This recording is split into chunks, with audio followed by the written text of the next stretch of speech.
Olá e muito bem-vinda, muito bem-vindo à Literatura Falada, que hoje traz uma pergunta. E como ficou a pintura depois do advento da fotografia? Como a gente bem sabe, até mais ou menos o século XIX, a pintura se ocupava basicamente com formas figurativas representadas na tela de maneira mais convencional, mais tradicional. É evidente que ao longo da história da arte houve inúmeros avanços técnicos, como por exemplo a descoberta da perspectiva no Renascimento italiano. Aliás, durante a Idade Moderna, justamente a partir do Renascimento, houve vários avanços. Isso porque naquele período houve descobertas, avanços das ciências, avanços do pensamento. A gente lembra aí das grandes navegações, das mudanças econômicas implicadas por isso, e que acabaram provocando o homem e a mulher da época e os fizeram aí transformar a maneira de perceber o mundo e os fenômenos, dando origem no campo das artes plásticas a composições que traziam arranjos e propostas novas, como a abordagem de cenas cotidianas em contraposição às imagens sacras, perspectivas renovadas, revolucionárias mesmo, de temas há muito praticados em contexto de exploração de elementos como luz, como cor, até porque houve grandes avanços no desenvolvimento de cores, de matizes novos. Mas entre o século XVIII e XIX veio a fotografia e ela pressionou os artistas a buscarem sentidos novos para o seu trabalho. Ora, a fotografia fazia de maneira rápida e perfeita o que o pintor levava enorme tempo para realizar. É certo que o negativo ele demorou ainda alguns anos até ser desenvolvido, mas quando ele foi desenvolvido, ele tornou possível a reprodução da imagem fotografada. Então, esse primeiro momento da fotografia, ele coincidiu, grosso modo, com enorme desenvolvimento na literatura e especialmente na poesia. E a gente vai ver que as coisas estão profundamente relacionadas.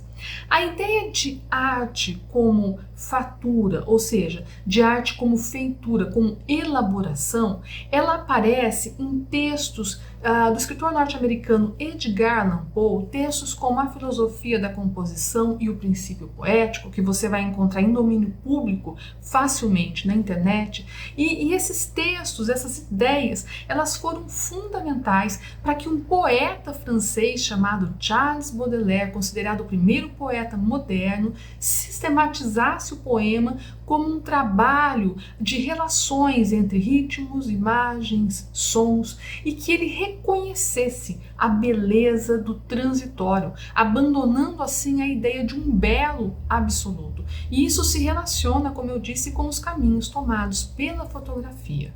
A predisposição de Baudelaire, a predisposição curiosa de observar um novo, observar a cidade, a vida trivial na cidade, a metamorfose do espaço exterior e a necessidade do artista em se adaptar a esse mundo que tomava força em nova forma, faz com que ele caracterize a modernidade como uma capacidade para extrair o eterno do transitório. Isso é algo bastante conhecido, bastante famoso mesmo. Desse modo, tudo que é artificial, grotesco, feio, desajeitado, também pode se converter em poético. Quanto mais os meios de comunicação e a arte foram evoluindo em direção à técnica, mais a linguagem expressiva foi sendo concebida como mediação entre o artista e a realidade. E a arte, a literatura, foram perdendo seu caráter de verdade e desestabilizando a função e a atividade do artista. E a fotografia colaborou enquanto linguagem, ela colaborou para essa nova visão. Em um primeiro momento, parecia que ela vinha roubar a atividade da pintura e do pintor, enquanto aquele que reproduzia o real. Mas ela trouxe sim uma outra maneira de captar a realidade que o pintor impressionista logo aproveitou. Ora, cabia ao artista, de modo inventivo e pessoal, dar uma versão possível do real, ao invés de pretender e supor possível copiá-lo, fazer uma cópia do mundo que a gente está acostumado a lidar.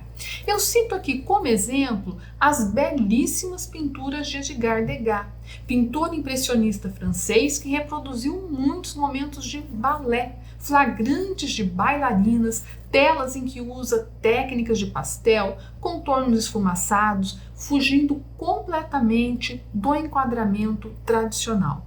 Degas trabalha com a luz, as cores, ele capta movimentos, recorte dinâmico, insinua lances e movimentos, assumindo que captura o instante e que este está muito longe do conjunto, que é inatingível por natureza.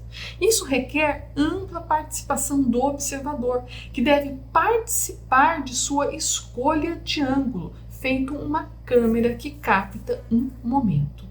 É a arte como feitura, como construção subjetiva, alheia a verdades absolutas e em renúncia ao belo absoluto. Então, a partir daí, novos rumos imprevisíveis foram tomados pela pintura moderna. É isso aí, se você gostou, deixa o seu like, não esquece de se inscrever no canal e deixa aí sugestões de vídeo, seja sobre arte ou sobre literatura, que eu terei o maior prazer em atendê-los. E até o nosso próximo encontro.